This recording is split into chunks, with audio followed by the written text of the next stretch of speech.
प्रश्न तुमचे, उत्तर आमचे. अचूक, निर्भीड आणि सडेतोड. लोकशाहीचा खरा मंत्र म्हणजेच न्यूज लोक. आज येवले शहरात वाहतूक कोंडीची आणखी एक घटना घडली असून त्यात लक्कडकोट भागात राहणारा युवक जखमी झाला आहे. आदिल शेख असे युवकाचे नाव असून त्याच्या नातेवाईकांनी वाहन चालकाविरोधात तक्रार दाखल केली आहे.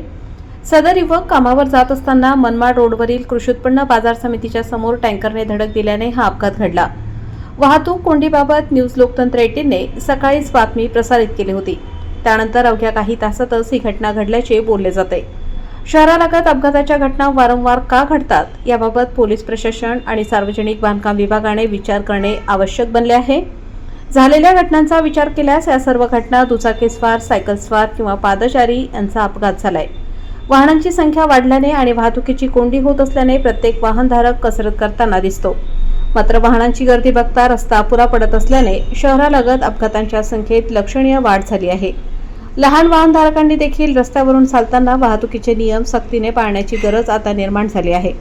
न्यूज लोकतंत्र 18 साठी अय्यूब शाह, येवला.